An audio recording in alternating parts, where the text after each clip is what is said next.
Hello, and thank you all for joining us for this morning's ESG webinar for the IIF. We hope you're staying healthy and safe. Our new IIF ESG webinar series is designed to promote understanding of the rapidly evolving landscape around ESG disclosure, so disclosure of environmental, social, governance factors, and to help with alignment of efforts to measure and track climate finance. During these webinars, we look at policy and regulatory initiatives, disclosure frameworks like the Task Force on Climate Accounting Financial Disclosures, TCFD, SASB, GRI, methodologies for tracking climate risk and portfolio alignment, data providers, and new academic research. So joining us for today's discussion, it gives me great pleasure to introduce to you David Carlin, who is coordinator of the TCFD Banking Pilot Program for UNEP Fi. I'll just open with a quick question for David, after which he'll tell us more about UNEP Fi's TCFD programs. After David's presentation, we'll have a Q&A session where you can hopefully submit questions via the chat box, so the Q&A function here, and we'll get to as many as we can. And before we begin, just a few housekeeping notes. I want to remind you that our discussion is on the record and press is in attendance. We're recording it, and a video will be available after the conference on our website. If you're joining us via video conference, you can see me and David. We can't see you, and participants cannot see each other. If you've got questions, please use the Q&A prompt button, and we will answer during the last 10 minutes of today's webinar. And please note that if you're joining by phone, unfortunately, you can only listen to the webinar and not submit questions. So we'll keep moving quickly, and we've got a half an hour for this program. So David, welcome. It's great to have you here, and great to be also working with you on ESG disclosure. Thanks very much. I wanted to ask you, on TCFD reporting, one of the things we hear again and again is that implementation is the real issue. The quality of climate disclosure, it's continuing to progress, but a lot more work needs to be done. What are some of the big issues that you find in reporting? And are you thinking about something like a template for TCFD reporting? Yeah, well, Sonia, thank you so much for having me, and of course to the whole IIF team for putting on this great series. And I'm excited to also mention that as UNEP Fi will also be working and coordinating with IIF on putting together a template around TCFD disclosures. And the vision there is really to produce something that can be both a guide for the industry as well as a rubric for assessment. And what I mean by that is recognizing that different institutions are at very different phases in their climate risk assessment process, means that some are looking more to understand just the basics of what disclosure entails, whereas others are looking to continually refine and deepen their exposure and exploration of scenario analyses. And yet, I think that having a standardized template is really valuable, not only because it will enable comparability to get a range of practices across the industry, but it will also enable a series of best practices to both emerge and converge from that process. And so I know that by having the industry input and input from both of our collective members on this collaborative work, I think we'll really be able to put together a disclosure template, not only that is useful and informative, but in and of itself works to further disclosure by helping to identify and signify what those best practices look like. So I think that's very helpful, but we certainly have a long row to hoe ahead of us, quite a lot to be getting on with. There's a lot of different approaches to standardizing disclosures. We've got SASB, the Sustainable Accounting Standards Board, emphasizing materiality. You have the Global Reporting Initiative or GRI talking about a broader scope of ESG coverage. So how should we make sense? How should preparers make sense of these multiple approaches? Yeah, I think that the challenge really is in thinking about how do you create comparability and how do you produce something that is not only in keeping with these standards, but recognizing that currently there are a potentially growing number of disclosures and such. And so what I would say is thinking about the TCFD and really using the TCFD's own recommendations as a bedrock for thinking about the 4 pillars and the 11 associated disclosures is, to me, the way to first codify what the structure is.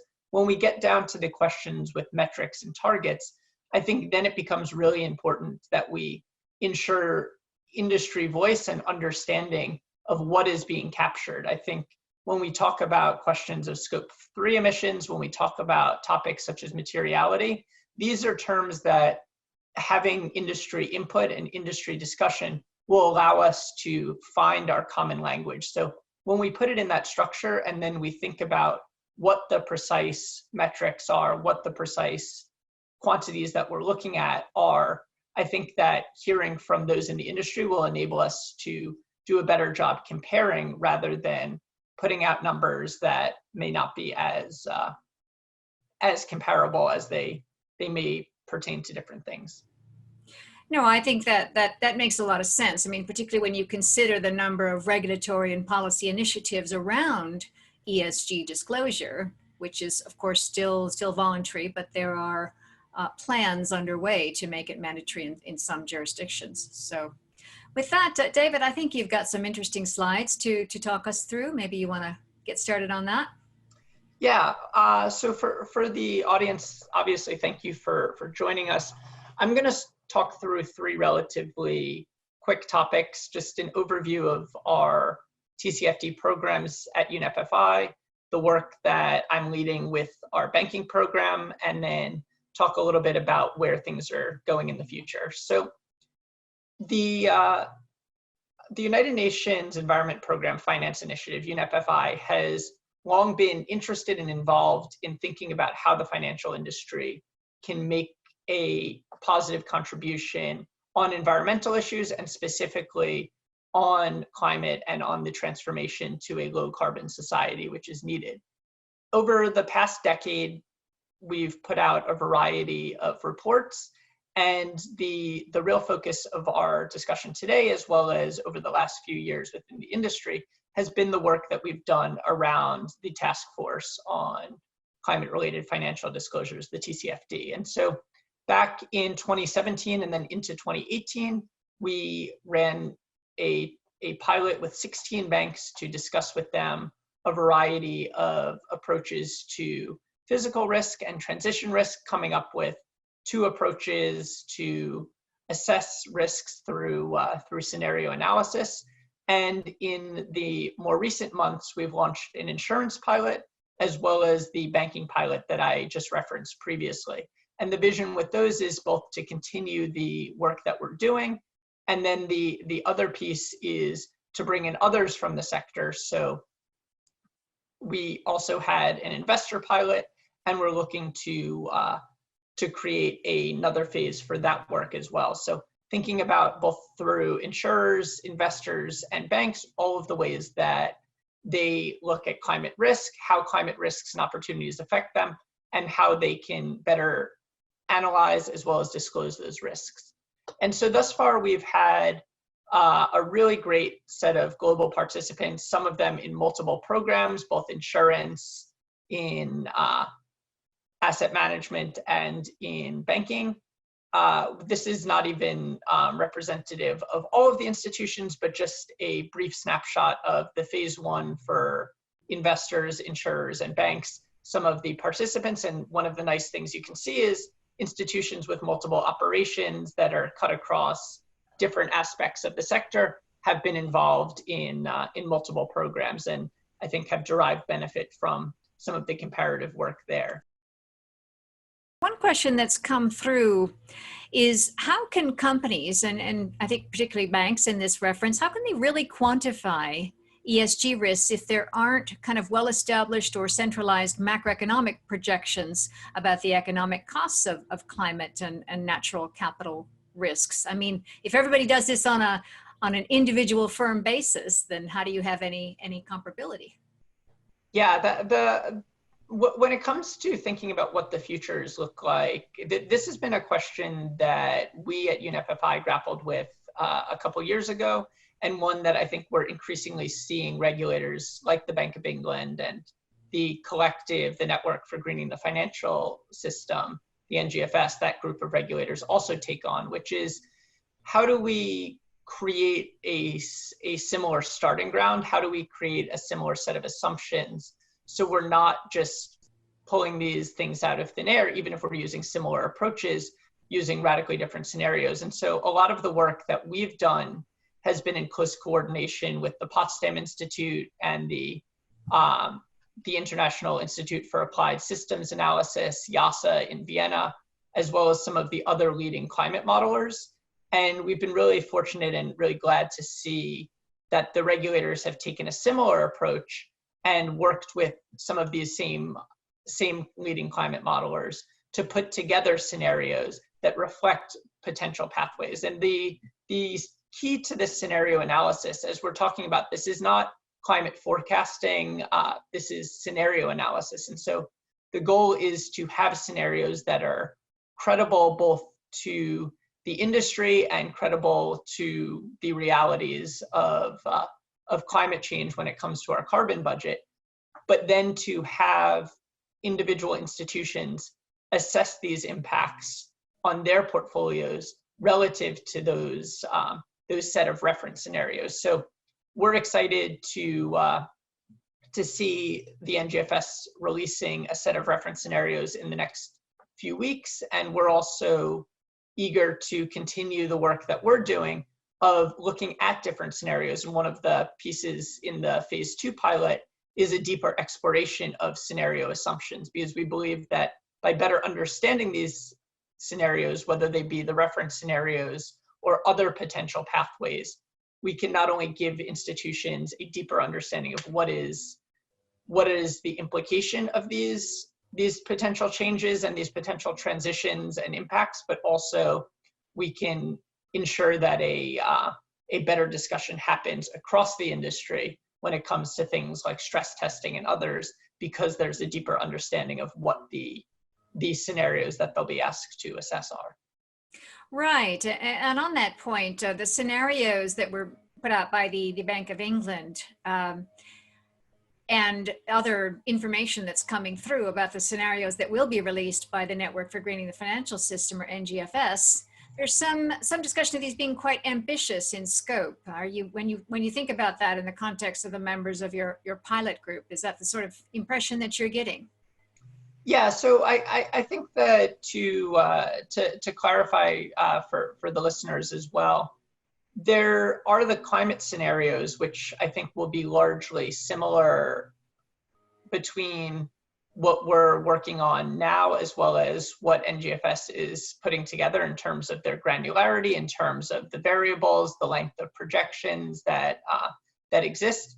But then I think very much related to that is what institutions will be asked to do with those. And I think on that point, we've talked a lot about how do you do assessments, whether they be top-down, looking at sectors and segments, or bottom-up, looking at individual borrowers, counterparty level analysis. And so what I think we've seen out of the Bank of England's, at least their discussion paper, is quite an ambitious goal on the analysis that will need to be done with these scenarios. And I think it's our perspective that there's likely a happy medium between the overall top-down approaches, which lose some of the nuance of your particular positions and the idiosyncrasies of individual borrowers, as well as a bottom-up approach, which may either create a sense of false accuracy, may be outside the resource abilities of many institutions,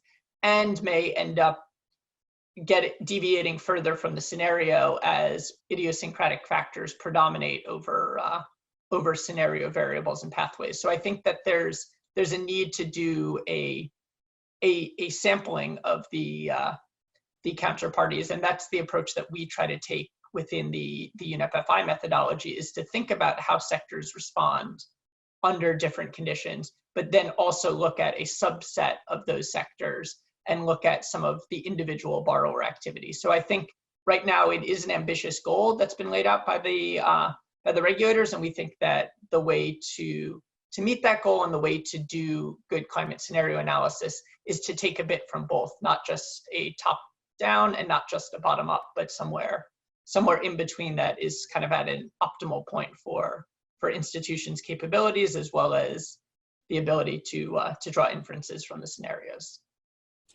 So do you want to go through some of your work in phase 2, what you see coming up on the banking pilot? So you've got your... Yeah, let me just quickly speak to that and just cover a couple of the things that occurred previously, as I was mentioning back in 2017 and 2018, when UNEP Fi had worked with Oliver Wyman to develop a approach for transition risk, which I was just referring to with that combination of top down and bottom up.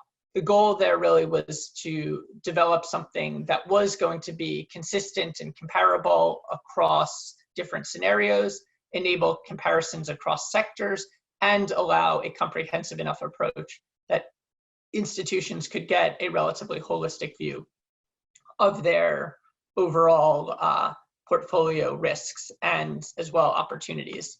And just to talk a little bit about what we've done in phase 2, the goal has really been to expand the program. We've been fortunate to have institutions from 6 continents and nearly 40 in total all around the world work with us to have a deeper look at the scenarios. So understanding what scenarios are out there, understanding the various assumptions. So we've brought in experts such as Cicero out of Oslo to talk about some of these key assumptions. We've also thought about refinements to the methodology. So where does the group agree versus disagree on topics such as heat mapping, which sectors are higher risk, which sectors are less at risk under a transition. We've also looked at, on the reporting side, how to think about being more systematic in integrating these climate insights into climate risk metrics, into reporting metrics, and into, of course, the disclosure itself, which is what Sonia and I were referring to at the beginning with the idea of a template. So we've taken this 3-pronged approach with the vision of putting together a series of outputs in the next few months, some of which are papers on one, developing a more comprehensive view of physical risk, a couple papers on the transition side, thinking about the impacts of different scenarios, so disorderly transitions and what they may hold in store for the next several years and how those may likely be applied in stress testing. We've also put together, in conjunction with our prior partnership with Oliver Wyman, a upgraded version of the phase 1 methodology in a web tool format, which allows a user to easily add in new scenarios as well as calibrate across sectors. And then finally, obviously the work that we're doing, as I mentioned, on the TCFD template. One of the other things that we're doing within the group is trying to categorize what is the current range of practice on TCFD disclosure now, with the vision that we can put these together into a bit of a database that will be useful both to our members as well as to the industry as a whole on what current practices are. So that's really the vision of the program at present, and I think we'll maybe save a few moments for the look ahead, but I'll pause there just to see if there are any questions programmatically related to phase 2. So one of the questions has been given the sort of impact of the COVID-19 pandemic, and many would argue that this puts sort of ESG and sustainability considerations, something on a back burner while the crisis response is in full force.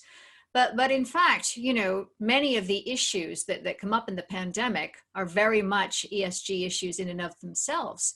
So are you finding the need to integrate these factors into the project, into the risk assessment tools, toolkit, and disclosures? Yeah, so that's a really great point, and a sort of plug also for those who didn't have a chance to hear some of your prior ESG sessions. I believe there was one a week ago from last Friday that did a really nice job talking about the idea that COVID-19 is not necessarily a hindrance, but rather potentially a launching point for a range of practices around the low carbon transition and around climate risk and climate opportunities. And I think that that's very much the view that we've taken. I have to say, from those that I've spoken to in our program, the institutions, I've been tremendously impressed. I know that this is a really unprecedented situation, and yet I've seen just really no flagging in the degree of commitment that people are bringing to this topic, and even the continual announcement of new net zero targets and the new announcement of phase outs of various activities shows that this is continued to be taken seriously, not only at the practitioner level, where I have little doubt that it would be, but even at the executive level of institutions. So that's been really heartening to see, and I think it's largely on account of the fact that we don't have the time that we would have, a decade ago or more. There isn't going to be these blue sky days of once everything is settled, we'll deal with climate. And so recognizing that we're trying to fix the engine a little bit in a moving car is going to be the reality of dealing with climate change. And I think that, to your point, Sonia, about how some of the assessments are similar, I think we're seeing an increasing number of professionals who have worked in stress testing thinking about the sharpness of the economic shock of COVID, and thinking about analogies to rapid or disorderly transitions, particularly in sectors that are affected by both. So a great example, of course, being fossil fuels and the concurrent demand and supply shocks that we're seeing now. There are similar impacts at play over a slightly longer time horizon for the climate transition. So I think that we're learning about those, and we're also interested as UNEP Fi in talking to our peers and our colleagues across the industry to think about how this assessment is being done. And so I think that there's definitely both grounds for incorporation as well as grounds for the pandemic response to have a significant role in catalyzing and continuing the action that had already existed in, say, the earlier part of 2020. So we've had two more questions come through before you get to your look ahead. So one is on the double materiality and the EU's non-financial reporting directive review that's ongoing. So there's one there. But before that, perhaps directly relevant to the project that you're describing here is, can your methodology also be used for investors?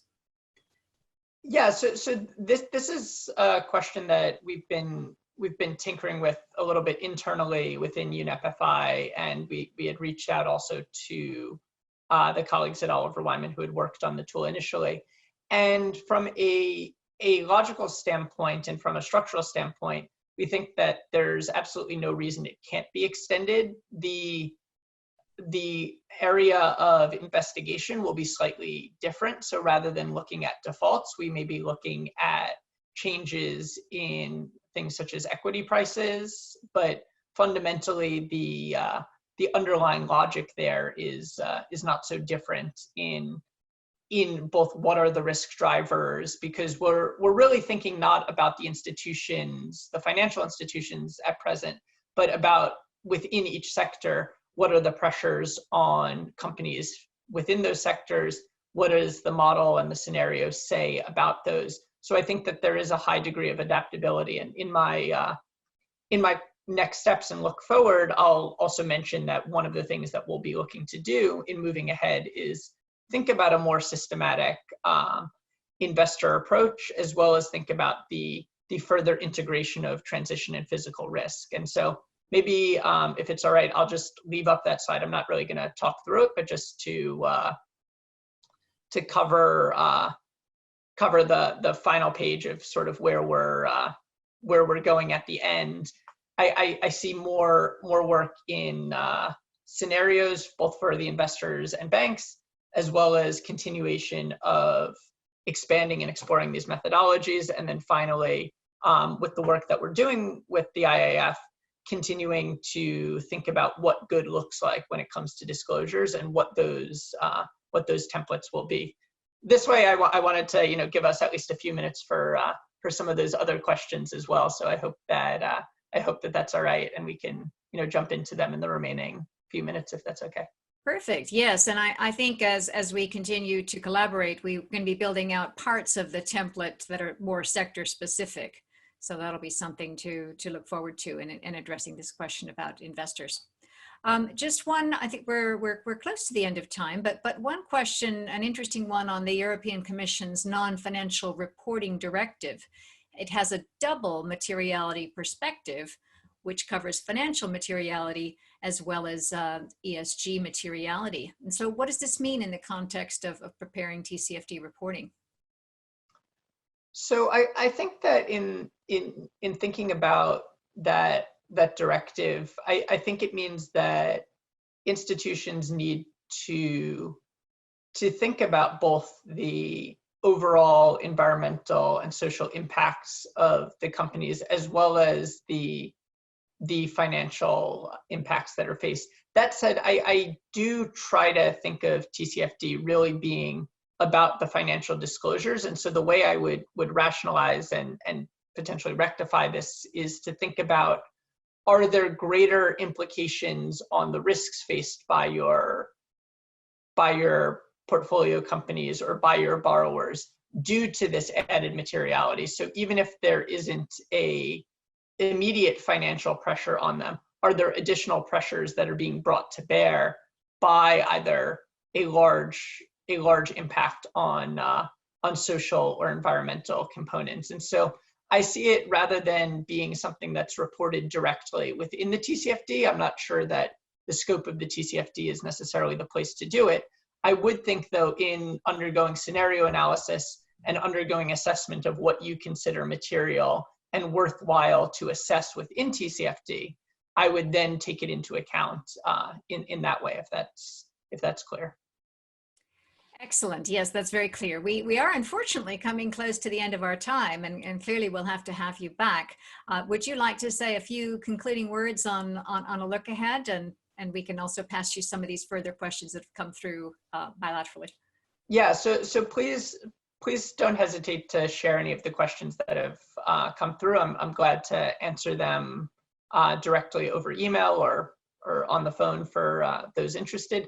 But as far as the look ahead, I think the really exciting things that I see, if I had to look at 3 buckets for what work I'll be leading in the fall with UNEP Fi and where our TCFD program is going, I think the 3 biggest things to think about are the integration of physical and transition risk, putting those pieces together in a way that allows us to get a comprehensive view of our portfolio risk, as well as to identify the areas of opportunities that will emerge. And so that means looking at single scenarios and maybe a variety of those scenarios, but something that is internally consistent. So considering what the impacts on both physical and transition risk would be from a given reference scenario.